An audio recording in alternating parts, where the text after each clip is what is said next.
So many people want to start businesses. They want to fund their businesses with a loan.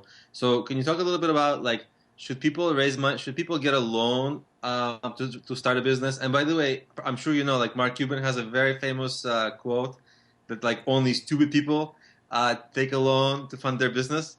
This video is brought to you by EpiPies Academy. Well, Mark Have you Cuban that? is the king of bootstrapping. Have you read any of his stuff? I read his book. I'm a huge fan of his.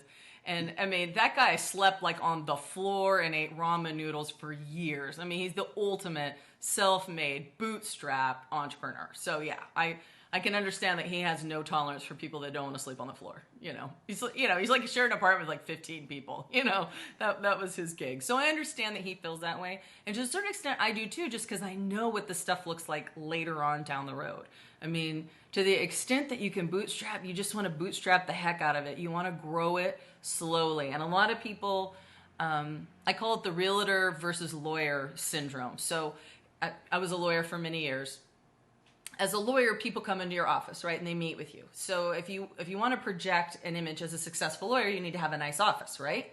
But nobody sees what you drove to that office in, right? So you don't need a nice car.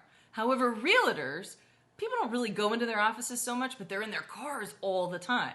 So realtors should spend their money on cars, and lawyers should spend their money on offices, and nobody should have all good stuff right out of the gate because it means you're spending too much darn money before you made any.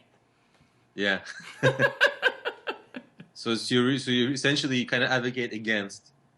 Some stuff, like if you want to start a bowling alley or something like that, I mean, you're going to need capital. I mean, that's the bottom line.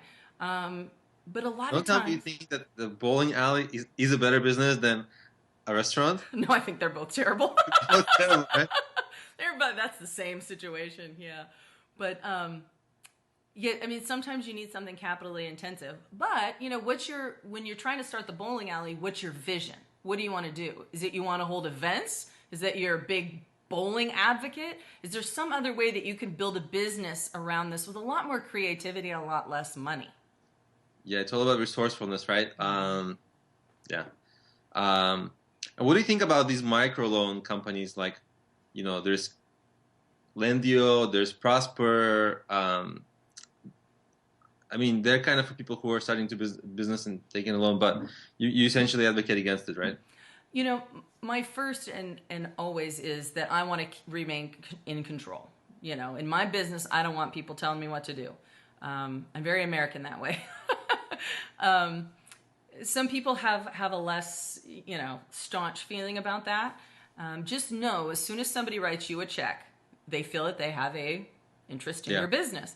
There was a very interesting, I don't even remember where I read this, but it was a thing with a restaurant, and it was a restaurant startup, and Uncle Joe, let's say, lent $10,000 to start the restaurant.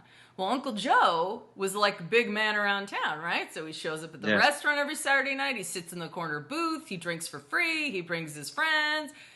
All of a sudden, Uncle Joe has cost you way more than he ever gave you. So when you're taking money from people, you have to be really clear on what the parameters are around that money.